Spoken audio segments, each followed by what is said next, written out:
الحمدللہ بنعمتہ تتم الصالحات لا حول ولا قوۃ الا باللہ۔ اللہ کے نبی نے فرمایا کہ جس نے انسانوں کا حق نہیں ادا کیا، شکر ادا نہیں کیا، اس نے اللہ کا بھی نہیں کیا۔ تو ہمیں ہر اس کوشش میں جو بھی ہمارے اس دین کو فیسیلیٹیٹ کرنے میں، جو ہمیں اس دین کے قریب کرنے میں کوئی کرے، ان کے لیے بھی دعا کرنی چاہیے۔ اور میں اسی دعا کے ساتھ آج کا سیشن شروع کر رہی ہوں کہ اللہ تعالیٰ جو ظاہر میں اور جو پیچھے چھپے ہوئے لوگ ہوتے ہیں، جن کی کوششوں سے یہ سارا سلسلہ بہت ہی اچھے طریقے سے چلتا ہے، اللہ تعالیٰ ان سب کو بہترین جزا بھی دے اور ہم سب کو ان نعمتوں کی قدر کی توفیق عطا فرمائے۔ چلیے شروع کرتے ہیں۔ نحمدہ ونصلی علی رسولہ الکریم، اما بعد فاعوذ باللہ من الشیطان الرجیم، رب اشرح لی صدری ویسر لی امری واحلل عقدۃ من لسانی یفقہوا قولی، ربی یسر ولا تعسر وتمم بالخیر۔ سورہ قرآن 2024 DQ 2024۔ آج اس میں سے ہم کریں گے پارہ نمبر 17 پارہ، اقترب للناس۔ بہت ہی زبردست پارہ ہے، مبالغہ نہ ہو جائے، ادروائز اب تک جتنے بھی پارے کیے ہیں ان سے سب سے زیادہ پروفاؤنڈ پارہ ہے یہ۔ یعنی اس میں اتنا گہرا میسج ہے کہ اس کو پڑھنے کے دوران میں خود بھی سوچتی رہی، اور مجھے امید ہے کہ کسی نہ کسی حد تک آپ لوگ بھی ضرور اس کو سمجھیں گے کہ اللہ نے قرآن میں جو صورت جہاں دی ہے وہ وہیں آنی چاہیے اور اس سے حق ادا ہوتا ہے۔ تو آئیے ذرا سا پچھلے پارے پہ ایک نظر ڈالتے ہیں۔ پارہ نمبر 16 میں ہم نے سورۃ کہف 75 سے 110 تک کی، مریم 1 سے 98 یعنی پوری سورت، اور اسی طرح سورۃ طٰہٰ پوری 1 سے 135 تک کی۔ اور اب دن بدن آپ دیکھتے جائیں گے کہ جتنی صورتیں ایک پارے کے اندر بڑھتی جائیں گی، اتنا اس پارے کا پیغام بھی پھیلتا جائے گا۔ یہ ہم سب جانتے ہیں کہ ون ڈش ون آئٹم وہ ایزی ٹو کھانا اور ڈائجسٹ ہونا ہوتا ہے۔ لوگوں کے پاس چوائس تو تھوڑی ہوتی ہے، بلکہ اس میں فوکس ہوتے ہیں کہ اور کچھ نہیں ملنا۔ تو بہرحال آپ بالکل اسی طرح سے دن بدن محسوس کرتے جائیں گے کہ قرآن آپ کے لیے پہلے سے زیادہ خوبصورت طریقے سے آپ کو سمجھ آنے لگا۔ تو پچھلے پارے میں بہت ساری بات ہم نے سورۃ کہف کے ناطے بھی کی تھی۔ اللہ نے اسی میں ہمیں بتا دیا کہ خسارہ پانے والے لوگ کون ہوں گے۔ یہ وہی لوگ ہوں گے کہ جنہوں نے اپنی دنیا کی زندگی کو ضائع کر دیا۔ اونلی ون ٹائم اپرچونٹی تھی اور انہوں نے اس کو اویل نہیں کیا۔ قیامت کے دن ایسے لوگ حسرتوں کا شکار ہوں گے۔ پھر ہم نے حضرت زکریا جو کہ سورہ مریم کے بالکل شروع کی شخصیت دکھے تھے، ان کی دعاؤں کی قبولیت اور اس قبولیت کی وجہ سے اللہ تعالیٰ نے ان کو بیٹے کی خوشخبری بھی دی اور ہمیں بھی بتا دیا کہ جہاں نیکیاں ہو رہی ہوں، جہاں اچھے کام ہو رہے ہوں، وہاں دعائیں مانگی جائیں تو قبول ہوتی ہیں۔ ابھی آپ بھی ذرا سی کوئی دعا مانگ لیجئے چپکے سے۔ ہمارا ایمان ہے کہ ان جگہوں پہ فرشتے بھی موجود ہیں اور اللہ کی رحمت سے وہ سارے وعدے جو نبی صلی اللہ علیہ وسلم کے ناطے سے ہم پڑھتے ہیں وہ موجود ہیں۔ تو میں بھی اللہ سے اپنے لیے کوئی ایک بڑی اچھی سی دعا کر لوں، آپ بھی مانگیے۔ چلیے اللہ تعالیٰ قبول کرے۔ پھر ماں اور بیٹے کا بے مثال کردار دیکھا تھا حضرت مریم اور حضرت عیسیٰ کی صورت میں، اور اس کا تو بس ایک ہی جملہ یاد رکھیے کہ ماں مریم ہوگی تو بیٹا عیسیٰ ہوگا۔ آج عیسیٰ جیسے بچوں کی خواہش بھی ہے، تمنا بھی ہے، دعا بھی ہے، اور ہم یہاں بیٹھ کر جو محنت کر آ رہے ہیں وہ ماؤں کو مریم کی طرح اور بہنوں اور بیٹیوں کو مریم علیہ السلام کی بہنیں اور بیٹیاں بنانے کی کوشش ہے۔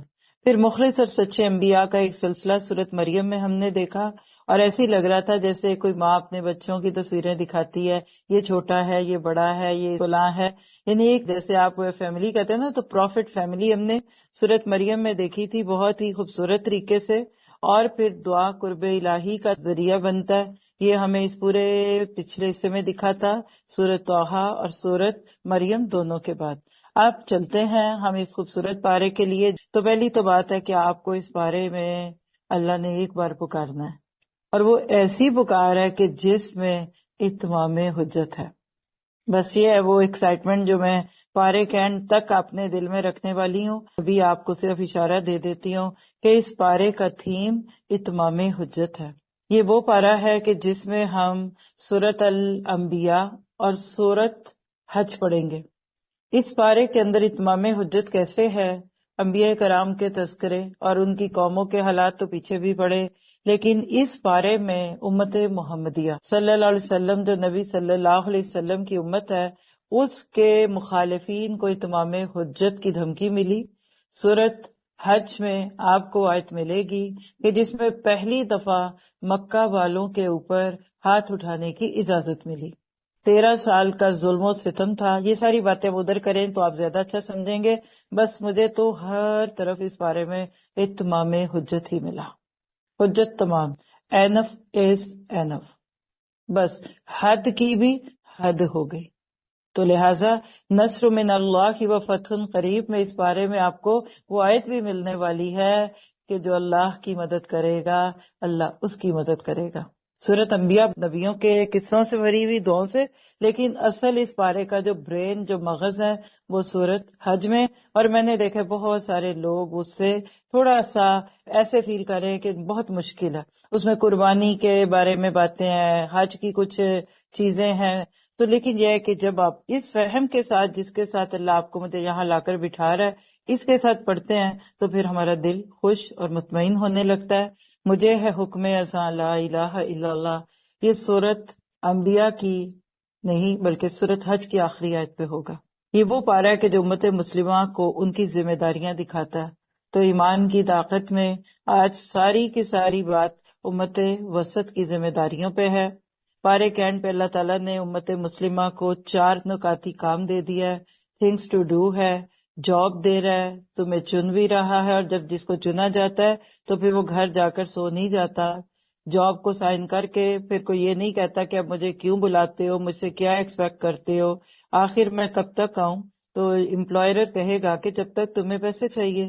اللہ نے دوسرے پارے میں امت مسلمہ کو ایک کام دیا تھا اور ایک ٹائٹل دیا تھا، ایک عنوان دیا تھا۔ اس پارے میں آپ دیکھیں گے کہ اللہ تعالیٰ نے اسی کی مزید ڈسکرپشن، جی مجھے ایسے لگ رہا ہے کہ 15 پارے بیچ میں جو گزر گئے دوسرے اور 17ویں کے بیچ میں، تو نامینیشن تو ہو گیا تھا لیکن بیچ میں جو کاروائی چل رہی ہوتی ہے، تو اس پارے میں امت وسط کی ذمہ داریاں اور یہ سب کچھ ہے۔ سورت الانبیاء یہاں کیوں آئی؟ اس سے پچھلے پارے میں سورت طٰہٰ پہ یہ سورت پوری ہوئی تھی، اور وہاں آخری لفظ کیا تھا؟ متربصن، تم بھی انتظار کرو میں بھی انتظار کر رہا ہوں۔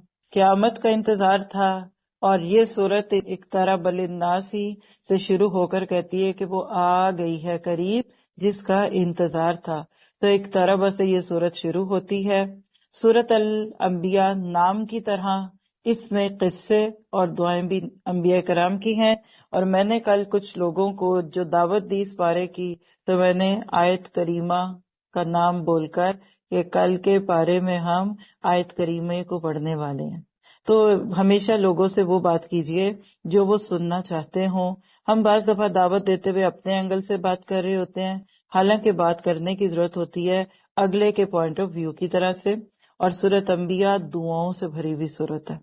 آئیے شروع کرتے ہیں۔ اس پورے پارے کا انبیاء اور سورت حج کا کنیکشن آخرت سے بھی ملتا ہے۔ اتمام حجت ہوتی ہے اس میں، اور پورے پارے کے اندر جہاں جہاں آپ کے نصیب میں ہوا آپ کو انشاءاللہ تعالیٰ بتاتی رہوں گی کہ کس طریقے سے اللہ تعالیٰ نے آپ کو مجھے اس کا حکم دیا ہے کہ تم یہ کام کرو۔ اور دوسری یہ بات بس ایک کر کے پھر ہم ترجمے پہ جاتے ہیں کہ لفظ انبیاء کے ساتھ پیچھے کون سا پارہ تھا؟ تیسرا پارہ تھا، تلک الرسل، وہاں رسولوں کی بات تھی، یہاں نبیوں کی بات ہے۔ چلیے اللہ سے دعا کر کے شروع کرتے ہیں۔ اعوذ باللہ من الشیطان الرجیم، رکوع نمبر 1، پہلی 10 آیات ہے۔ قرآن بصیرت پیدا کرتا ہے۔ نوٹ کریے اس جملے کو۔ بصارت بہت سارے لوگوں کے پاس ہوتی ہے، ہمیں بصیرت کی تلاش ہے، اس کے لیے ہم قرآن کے پاس آتے ہیں۔ بصارت کے لیے آئی اسپیشلسٹ کے پاس جاتے ہیں، اور بصیرت لینے کے لیے قرآن اسپیشلسٹ کے پاس جانے کی ضرورت ہے۔ آئیے دیکھتے ہیں جب بصیرت ملتی ہے تو کیا چیز قریب دکھتی ہے، اور بصارت تیز ہو تو وہ آپ کو مختلف سلائیڈز دکھاتے ہیں، اب تم پڑھ سکتے ہو، پڑھ سکتے ہو، چھوٹے لفظ تھے بڑے تھے، اور جہاں بات سیٹ ہو جائے بندہ وہاں پہ اپنے چشمے کا نمبر دے کر آرڈر کر کے آ جاتا ہے، ہزاروں دے کر اپنی ان دنیا کی آنکھوں کو ہی سیٹسفائی کرنے کے لیے وہ خوش ہو رہا ہوتا ہے۔ جب قرآن کی بصارت آپ کو ملتی ہے، آپ کو یہاں آ کے یہ پتہ چل رہا ہوگا اور چلے گا کہ آپ کی میری شارٹ کمنگز کیا ہیں، چھوٹی بڑی خوبیاں خامیاں، اور سب سے بڑی بات ہے کہ آپ کی شاکلہ کیا ہے۔ اور اس قرآن کو پڑھنے کے بعد ہی تو سمجھ آتا ہے کہ دنیا جس کو ہم قریب سمجھ کر اہم سمجھ لیتے ہیں، وہ اتنی بڑی آخرت جو کہ سب سے اہم تھی اس سے بہت چھوٹی ہے۔ یعنی آج بہت سارے لوگوں کی بصیرت کا مسئلہ کیا ہے، ان کو قریب پڑی چیز تو بڑی دکھتی ہے اور اہم چیز جو ذرا سی دور ہے ابھی وہ نظر نہیں آتی۔ آئیے اس کو رکوع کے ساتھ دیکھتے ہیں۔ بسم اللہ الرحمن الرحیم۔ اقترب للناس حسابهم وهم في غفلة معرضون ما يأتيهم من ذکر من ربهم محدث إلا استمعوه وهم يلعبون لاهية قلوبهم۔ ذرا سے اس کے لفظوں پہ غور کریں، یہ بصیرت مل جائے نا تو آپ کو ترجمے کی ضرورت نہیں ہے۔ لاهية قلوبهم وأسروا النجوى الذين ظلموا هل هذا إلا بشر مثلكم أفتأتون السحر وأنتم تبصرون۔ لوگوں کے حساب کا وقت قریب آ گیا، پھر بھی وہ بے خبری میں منہ پھیرے ہوئے ہیں۔ ان کے پاس ان کے رب کی طرف سے جو بھی نئی نئی نصیحت آتی ہے اسے وہ کھیل کود میں ہی سنتے ہیں، ٹائم ہی نہیں، سنجیدگی نہیں ہے۔ Very care less attitude about قیامت، اباؤٹ قرآن۔ ہاں ہاں نہیں ہمیں تو سونا ہے، ہاں ہاں نہیں ہم تو بزی ہیں، نہیں میں تو جاب پہ ہوں، میں تو ورک میں ہوں۔ ایسے لگ رہا ہے کہ جیسے اللہ نے چوری پکڑ لی انسانوں کی۔ جب قرآن کی بات کی جائے، جب آخرت کی بات کی جائے، کہتے ہیں ڈراؤ نہیں، چھوڑو نا، مجھے نہیں پڑھنا۔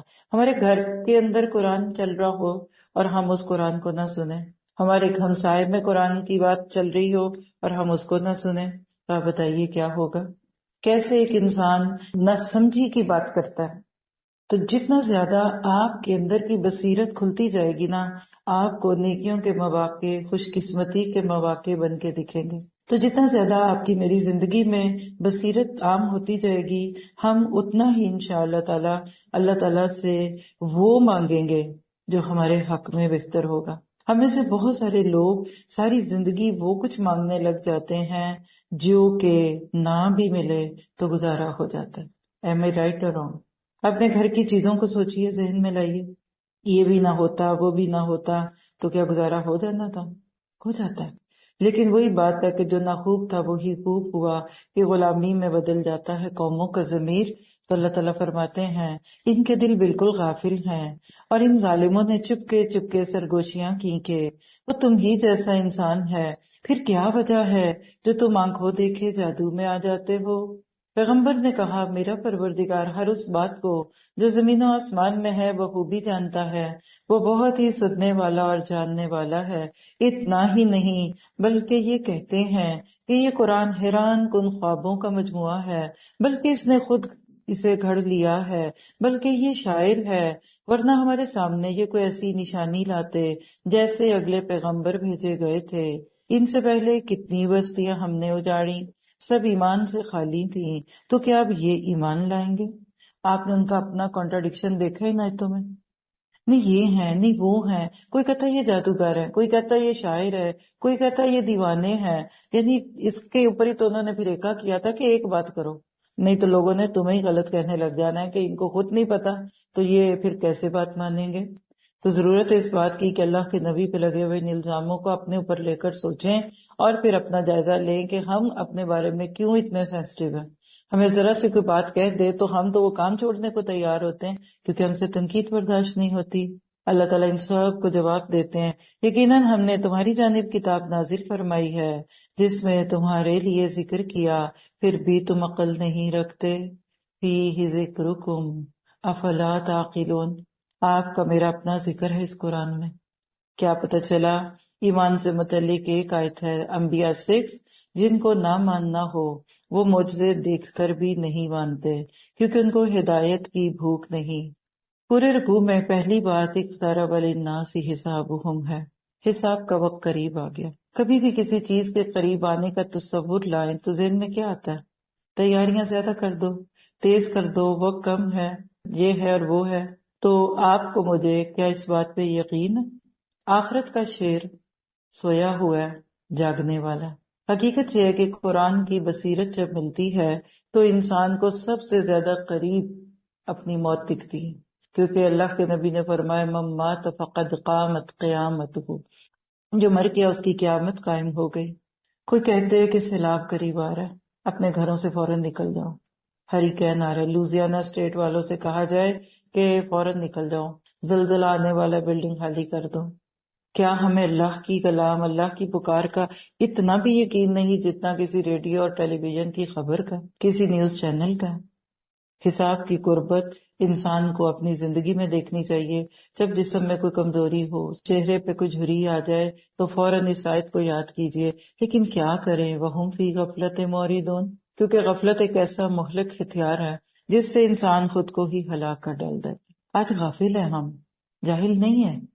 ہم بہت کچھ کرتے ہیں لیکن غفلت ہے. ہم جو عبادت کر رہے ہوتے ہیں، ہماری وہ عبادت بھی کوئی زیادہ نہیں ہمیں سمجھ دے رہی ہوتی، فائدہ نہیں دے رہی ہوتی. اور اس میں فَاسْأَلُوا أَهْلَ الذِّكْرِ کی بات ہوئی.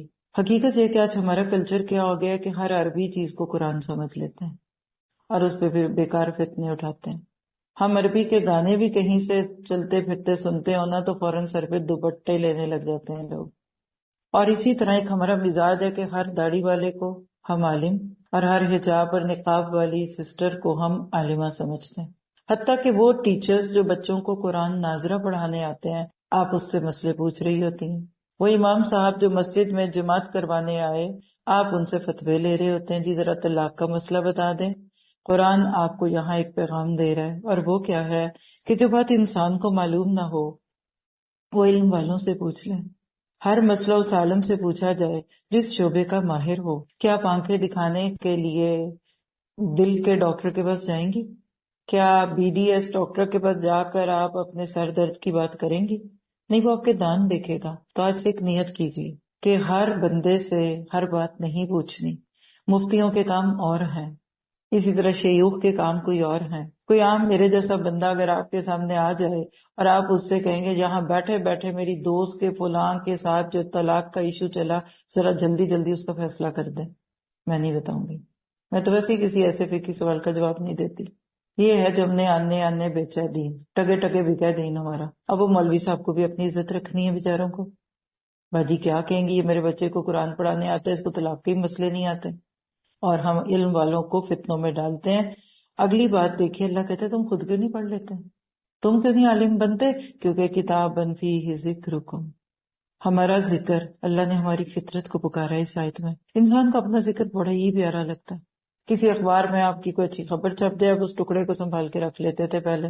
آج آپ دیکھ لیجئے آپ کے جو بڑے بڑے پروفائلز ہیں، آج تو اپنے گروپس ہیں اور اپنے نام ہیں، آپ کے اپنے سوشل میڈیا، آپ کے چینل. ایک بچہ بھی چینل بنا کے بیٹھ جاتا ہے، ایک عورت بھی چینل بنا کے بیٹھی ہے، ایک دیندار بھی بیٹھا ہے. کہ تمہیں دین کی خدمت کرنی ہے تو تمہیں نئے چینل کی کیا ضرورت ہے؟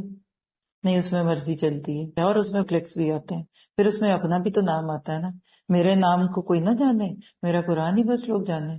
یہ ہے وہ دھوکہ جس کی وجہ سے لوگ اصل مقصد سے دور ہوئے ہوتے ہیں. کاٹ کاٹ کے چیزیں ادھر کی ادھر ادھر کی ادھر ڈالتے ہیں تاکہ لوگ ہمیں دیکھیں، ہمارا نام سنیں، یہ کر لیں وہ کر لیں. اس کتاب میں تمہارا ذکر ہے، اس کو کیوں نہیں پڑھتے؟ اللہ کی یہی کتاب کچھ لوگوں کے لیے عزت اور کچھ لوگوں کے لیے ذلت کا سبب بنتی ہے. اسی کتاب کے ذریعے لوگوں کو بلندیاں ملتی ہیں اور اسی سے پستیاں ملتی ہیں. ایک صحابی تھے اور انہوں نے جب سوچا کہ قرآن پاک میں میرا ذکر ہے تو انہوں نے اپنے آپ کو ڈھونڈنا شروع کر دیا. سابقون الاولون میں نہ پایا خود کو، اور پھر اسی طرح سے فاجر لوگوں میں نہ پایا اپنے آپ کو. تو بالآخر پھر کہنے لگے کہ میں سورۃ توبہ کی اس آیت میں آ گیا، خلت عملا صالحا وآخر سیئا. آپ کو مجھے اس کتاب کو اس شوق سے بھی پڑھنا ہے کہ اس میں میرا آپ کا ذکر ہے. کتاب فیہ ذکرکم افلا تعقلون. اور اس سال کے دورہ قرآن میں کیا آپ کو یا ایھا الذین آمنوا کی پکاریں دل پہ پڑتی بھی نہیں محسوس ہو رہی؟ کتنی بار آپ کے رب نے پکارنا ہے آپ کو اس قرآن میں؟ 89 ٹائم. تو اگر آپ ایمان والیاں ہیں نا تو 89 ٹائم آپ کا ذکر ہے اس قرآن میں، ماشاءاللہ. اور ایمان والوں کی جو صفات سے قرآن پڑھا ہوا ہے، المومنون والمومنات، اور اسی طرح سے جو کئی جگہ قرآن کے پیکیجز انہیں کو سوچ کے بتا رہی ہوں. تو کیا آپ کو مجھے خوشی نہیں ہوتی کہ یہ قرآن آپ کو مجھے بہترین طریقے سے گائیڈ کر رہا ہے؟ بات یہ ہے کہ ہم سب نے قرآن کو بھی سنا ہی نہیں، دل کے کانوں سے نہیں سنا. سر کے کانوں سے تو اس وقت بھی سن رہے ہیں، دل کے کان کھولیے. یہ رکوع آپ کو مجھے بصیرت دے رہا ہے، اور موت کی اور اپنے حساب کی فکر وہی کرے گا جس نے قرآن کو دل سے سنا اور اس پر غور کیا. اب سوال یہ ہے کہ میں کس چیز کا حساب دوں، مجھے ملا ہی کیا؟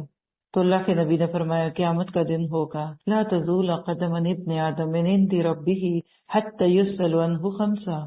قیامت کے دن آدم کا بیٹا اللہ کے سامنے سے قدم بھی ہٹا نہ سکے گا جب تک کہ اس سے 5 سوالوں کا جواب نہ لے لیا جائے۔ عن عمرہ فیما افناہ، زندگی کن کاموں میں گزاری، وعن شبابہ فیما ابلاہ، اور جوانی کہاں گزاری، من مال من این اکتسبہ ومن این انفقہ، مال کہاں سے کمایا اور کہاں خرچ کیا، اور ماذا عمل بما علم، اور اس پر جو علم حاصل کیا تھا عمل کتنا کیا۔ اور ہر انسان کی اپنی موت، اس کی اپنی قیامت ہے۔ تو ہم سب کے لیے اس خوبصورت سے رکوع کو پڑھنے کے بعد عمل کا نقطہ یہی ہے کہ اپنی عقل اور شعور کے ساتھ اس قرآن کو سمجھنا اور اس پر عمل کرنا ہے، قرآن کا علم حاصل کر کے اسے دوسروں تک بھی پہنچانا ہے، کیونکہ اس میں اگر آپ کا میرا ذکر ہے تو اس میں آپ کے دوسرے پیاروں کا بھی ذکر ہے۔ آگے رکو نمبر 2 ہے 11 سے 29، عذاب کے وقت ظالم قوم کا حال کیا ہے۔ قرآن کی آیتیں ایسی سیلف ایکسپلینیٹو ہیں کہ آپ ابھی سنیں گے۔ میں آپ کو اس لیے کانشیس کر رہی ہوں کہ کبھی کبھی ترجمے کے دوران لوگ کہتے ہیں چلو یہ تو کوئی نہیں پڑھنے کی ضرورت، ذرا میں جا کے چولہے پہ ہنڈیے چڑھاؤں، اچھا ذہنی طور پہ کچھ اور ہی سوچ لوں، چلیں کوئی نہیں کان کچھ کر لوں، کچھ آنکھیں بند کر لوں۔ لیکن حقیقت یہ ہے کہ قرآن کا یہ ترجمہ سب سے مضبوط ٹول ہے آپ کو مجھے بصیرت دینے کا۔ سنیے گا، تصور کی آنکھ سے آپ کو ایسے لگے گا جیسے کسی جگہ زلزلہ آیا ہوا ہے اور وہاں کی خبریں ٹی وی پہ ویڈیوز کے ساتھ اور وہاں کے حالات کے ساتھ دکھائی جا رہی ہیں۔ وَكَمْ قَسَمْنَا مِنْ قَرْيَةٍ كَانَتْ ظَالِمَةً، اور بہت سی بستیاں ہم نے تباہ کر دی جو ظالم تھیں، اور ان کے بعد ہم نے دوسری قوم کو پیدا کر دیا۔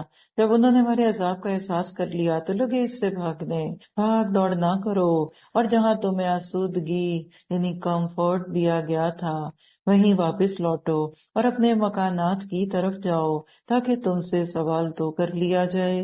کہنے لگے ہائے ہماری خرابی، بے شک ہم ظالم تھے۔ پھر تو ان کا یہی قول رہا یہاں تک کہ ہم نے انہیں جڑ سے کٹی ہوئی کھیتی اور بجھی ہوئی آگ کی طرح کر دیا۔ سب ختم ہو گئے، ٹوٹل ڈسٹرکشن۔ زندگی میں جن گھروں کو سنوارتے رہے، سجاتے رہے، جھاڑتے رہے، پھونکتے رہے، اپ ڈیٹ ہی کرتے رہے، اپ گریڈ ہی کرتے رہے، اب یہ نہیں ٹھیک، اب وہ نہیں ٹھیک، اب ادھر کی ٹوٹی لیک ہو گئی، اب یہ پردے خراب ہو گئے، اب فریج ٹھیک نہیں۔ کیا سچ بتائیں ہر وقت ہمارے دماغ پہ اپنے گھروں یا اپنے لائف سٹائل کے ناطے سے کچھ نہ کچھ سوار نہیں رہتا؟ اللہ کہتا جاؤ پھر دیکھو کیا ہوگا جب قیامت آئے گی، جب موت آئے گی، جب دنیا کی کوئی اور کلیمٹی، کوئی تکلیف، کوئی آزمائش آئے گی تو تمہیں اس وقت پتہ لگے گا کہ یہ سب کیا تھا۔ تو پھر کیا کرو، آؤ تمہیں زندگی کا مقصد بتائیں۔ اگلی آیت 16 اسی پہ بات کرتی ہے۔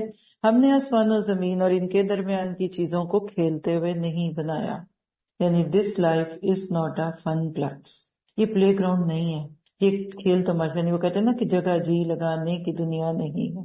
ہاں اگر ہم یوں ہی کھیل تماشے کا ارادہ کرتے تو اسے اپنے پاس سے ہی بنا لیتے، یعنی اتنا دنیا کا کھیل تماشا سجانے کی کیا ضرورت تھی؟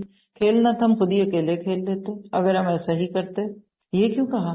کیونکہ آج بھی ہندو دھرم میں ان میں سے کچھ لوگوں کا یہ میتھ ہے کہ یہ دنیا رام کی لیلا ہے۔ رام کہتے خدا کو، لیلا کہتے دنیا کو۔ وہ کہتے ہیں یہ دنیا رام کی لیلا ہے، رام نے کھیلنا چاہا تو اس نے کھلونے بنا لیے اور وہ کھیل رہا جسے اس کا دل بھرے گا وہ ایک لات مارے گا، دنیا کو ختم کر دے گا، اور اپنی بیوی بھی اس کا نام بھی ہے کچھ وہ بنا۔ یہ پوری کہانی پڑھی بھی ہے میں نے کمپیریٹیو ریلیجن میں، اسی سے بتا رہی ہوں کہ وہ کھیل رہا ہے اور اس کی بیوی بھی اور وہ مزہ کر رہا ہے۔ اسی لیے آپ دیکھیں گے کہ میل اینڈ فیمیل دیویاں بھی ہوتی ہیں، انہوں نے اس کے ساتھ اپنے مت بنائے، وہ تو کریں، ان کو تو کوئی برا نہ کہے، لیکن جو اتنی سنجیدہ کتاب جن کو دی گئی ہو وہ اس کو چھوڑ کر دوسری چیزوں میں لگ جائیں تو اللہ کہتے ہیں آؤ تمہیں بتائیں یہ قرآن کیا ہے، یہ کائنات کیا ہے۔ بلکہ ہم سچ کو جھوٹ پر مارتے ہیں، بس سچ جھوٹ کا توڑ ہوتا ہے، وہ اسی وقت نابود ہو جاتا ہے۔ تم جو باتیں بناتے ہو وہ تمہارے لیے باعث خرابی ہیں۔ یہ ہے اتمام حجت۔ اس پوری دنیا کے بنانے کا ایک مقصد ہے کہ حق اور باطل۔ آپ ان آیتوں کا لفظ عربی میں دیکھیں نا، فَيَدْمُغُهُ، دماغ، یہ برین بھیجا، یعنی اس پوری دنیا میں جو کھیل ہو رہا ہے نا اس وقت، آدم سے لے کے آج تک، یہ آدم اور ابلیس کا قصہ کیا تھا؟ آدم حق والے، ابلیس باطل۔ نبی کے ساتھ مکہ میں جو ہوا اور آج غزہ میں کیا ہو رہا ہے، اور پوری دنیا میں ہر تھوڑے عرصے بعد یہ کھیل کیا کھیلے جاتے ہیں۔ اللہ کہتے ہیں ایک دن یہ فیصلہ ہوگا. 100 دن چور کے 1 دن شاخ کا، لہٰذا تم سوچ لو کہ تم کس کے ساتھ کھڑے ہو. جو سپاہی حق والے کے ساتھ ہوگا حق کی فتح اس کی فتح بن جائے گی، اور جو باطل والوں کی لائنوں میں کھڑا ہوگا تو باطل کی ہار پھر اس کی ہار ہوگی. آج امت مسلمہ کو بہت سوچ کے آگے چلنے کی ضرورت ہے. یہ بائیک آؤٹ کر دو، یہ کر دو، وہ کر دو، آپ اس کو صرف سمپل لیتے ہیں. آپ آخری انجام کو دیکھیے، جب اینڈ ہونا ہے نا تو کس لائن میں کھڑا ہونا پسند کریں گے. ماضی کی شخصیات کو سامنے رکھے، کتنے مسلمان ہیں جو فرعون کے ساتھ قیامت کے دن کھڑا ہونا چاہتے ہیں، ابلیس کے ساتھ، نمرود کے ساتھ، شداد، قارون اور حامان کے ساتھ؟ کوئی بھی نہیں. تو پھر آج کے دور میں کیوں نہیں سوچتے؟ آج اپنا جان بچا لیجئے. آپ وہ سارے کلچر، وہ سارے رنگ ڈھنگ، وہ سارے طور طریقے ہٹا لیجئے، کیونکہ کل ان کا برا انجام آپ کا بھی برا ہو جائے گا. اور اللہ آسمان پہ فرشتوں کی ہمیں مثال دے رہے ہیں. آسمانوں اور زمین میں جو ہے اسی اللہ کا ہے، اور جس کے پاس ہے وہ اس کی عبادت سے نہ سرکشی کرتے ہیں نہ تھکتے ہیں. اللہ ہمیں بھی ایسا کرتے ہیں.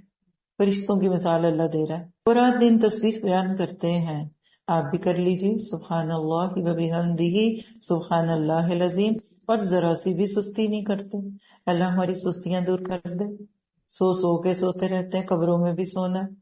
مومن کے لیے دنیا کام کی جگہ اور آخرت آرام کی جگہ. نم کا نومت الروز کی خبر اللہ ہم سب کو جنت میں اور قبر میں سنا دے. کیا ان لوگوں نے زمین کی مخلوقات میں سے جنہیں معبود بنا رکھا ہے وہ زندہ کر دیتے ہیں؟ کبھی کسی پتھر یا لکڑی کے بت نے کسی کو زندہ کیا؟ نہیں. اگر آسمان اور زمین میں سوائے اللہ تعالیٰ کے اور بھی معبود ہوتے تو یہ دونوں درہم برہم ہو جاتے. بس اللہ تعالیٰ عرش کا رب ہے، ہر اس وصف سے پاک ہے جو یہ مشرک بیان کرتے ہیں. وہ اپنے کاموں کے لیے کسی کے آگے جواب دہ نہیں، اور سب اس کے آگے جواب دہ ہیں. سوال کیجئے خود سے، کیا میں اللہ کو جواب دینے کے لیے تیار ہوں؟ یہ حساب یہی ہے. آپ کو کوئی 5,000 روپے دے دے، بعد میں حساب مانگے، آپ نہیں دے سکتے. کہاں اللہ سے اس زندگی کا، اس سال کا، ان منٹوں اور ان سیکنڈز کا حساب دیں گے ہم؟ بعض شوہر پورے مہینے کے خرچے کا حساب مانگتے ہیں، بیویاں سارا مہینہ جوڑتی رہتی ہیں، لکھتی رہتی ہیں کیونکہ دب دکھائیں گے. یہ آپ سارا سال کیا کرتے ہیں؟ اکاؤنٹس فائل ہو رہے ہیں، اب ان کو دینے، اب یہ چاہیے، اب ادھر آپ کو اپنی چیز کو ڈالنا ہے، اس کو ڈالنا ہے. کیا میں اور آپ اللہ تعالیٰ کو اپنے اکاؤنٹس دکھا سکیں گے؟ کل ہیرا پھیریاں وہاں کھلیں گی نہیں، کمی بیشیاں وہاں نہیں کھلیں گی. تو اللہ تعالیٰ کہتا ہے کہ ابھی اسی کی فکر کر لو. کیا ان لوگوں نے اللہ کے سوا اور معبود بنا رکھے ہیں؟ ان سے کہہ دو، لاؤ اپنی دلیل پیش کرو. یہ ہے میرے ساتھ والوں کی کتاب اور مجھ سے اگلوں کی دلیل.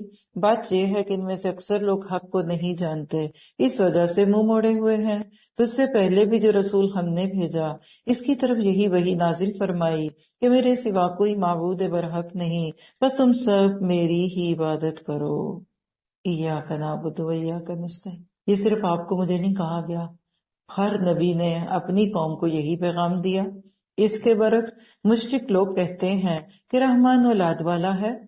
نعوذ باللہ، غلط ہے. اس کی ذات پاک ہے، بلکہ وہ سب اس کے باعزت بندے ہیں. یعنی فرشتے اللہ کی اولاد نہیں، اللہ کے بندے ہیں. کسی بات میں اللہ پر پیش دستی نہیں کرتے، یعنی چڑھائی نہیں کرتے کہ اللہ آپ نے جو کہا وہ ٹھیک نہیں، یہ نہیں ٹھیک. وہ ان کے آگے پیچھے کے تمام امور سے واقف ہے. وہ کسی کی بھی سفارش نہیں کرتے سوائے ان کے جن سے اللہ خوش ہو، اور وہ خود ہیبت الہی سے لرزاں ترساں. فرشتے بے گناہ ہو کر بھی اللہ سے ڈر رہے ہیں، لرز رہے ہیں، کانپ رہے ہیں، اور بندہ گناہوں کے پٹارے سر پہ رکھا ہوا بھی کہتا ہے میں نے کیا کیا، سب ہی کرتے ہیں، کیا بڑی بات ہے. ان حالات میں کرنا پڑتا ہے، اس ملک میں کرنا پڑتا ہے، آج کے دور میں کرنا پڑتا ہے. اللہ ہماری زبانیں اپنے گناہوں کی صفائیاں پیش کرتے وقت روک لے. زبانیں ہماری بند ہو جائیں جب ہم گناہوں کو جسٹیفائی کریں. ان میں سے اگر کوئی بھی کہہ دے کہ اللہ کے سوا میں لائق عبادت ہوں تو ہم اسے دوزخ کی سزا دیں. ہم ظالموں کو اسی طرح سزا دیتے ہیں. اللہ اکبر کبیرہ.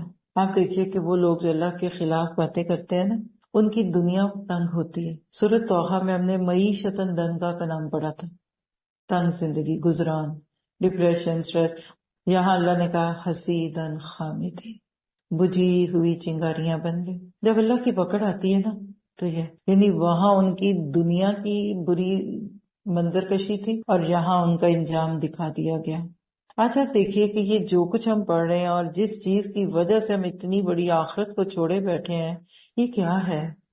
یہ دنیا کی ریٹ ریس ہے، یہ بھی ہو جائے، اس سے اچھا، اس سے ہر شادی دوسری شادی سے بڑی، ہر گھر ایک سے بڑا، دوسروں کو دکھانے جلانے کے لیے ہم کھاتے پیتے، نیتوں کو اللہ جانتا ہے، ہم عام بات کرتے ہیں۔ آپ مجھے بتائیے کہ یہ دنیا کی جو ریٹ ریس ہے، اگر ایک چوہا جیت بھی جائے ریٹ ریس میں تو کیا رہا؟ چوہا ہی رہا نا، ہاتھی تو نہیں بن جائے گا۔ کیا اس دنیا کے مقابلے اور کیا اس دنیا کی ریس، ہر وقت امیری غریبی، وہ امیر وہ غریب، دلوں پہ دماغوں پہ، چھوٹے بچوں کے دماغوں میں ماؤں نے یہ کمپلیکس ڈالا ہوا ہے، نہیں بیٹا وہ بہت امیر ہے، وہ لے سکتے ہیں، ہم نہیں لے سکتے، نہ میرا بچہ یہ نہیں وہ تو باہر رہتے ہیں، ہم تو نہیں، اچھا پھر ہمیں ان کے اترے ہوئے ہی دے دو، اچھا اپنی چیزیں ہی ہمیں دے دو۔ برانڈ سے ایک بچی کی بات مجھے یاد آ رہی ہے کہ اس نے کہا کہ مجھے برانڈیڈ لینی ہے جیکٹ، ماں نے کہا نہیں اتنی مہنگی، کہا اچھا پھر مجھے یوز لے دیں، برکت، کیونکہ برانڈ اس میں ایک نام ایک در ایک کوئی کچھ لکھا ہوا ہے۔ یہ کیا بنا رہے ہیں ہم اپنے بچوں کو؟ یاد رکھیے چوہوں کی ریس میں، چوہوں میں ایک بڑا چوہا بن جائیں گے تو کیا بنیں گے؟ تو اللہ کرے کہ ہمارے دل دماغ کھل جائیں۔ فیتھ ان ایکشن، عبادت کے وقت دنیا کو دل سے نکال کر پوری یکسوئی کے ساتھ اللہ کی عبادت کرنی ہے۔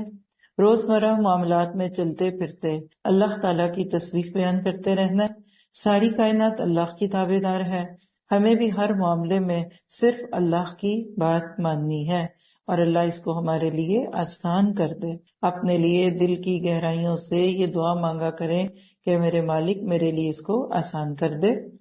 دل چاہے تو آمین بھی کہہ دیا کرے ایسی باتوں پہ۔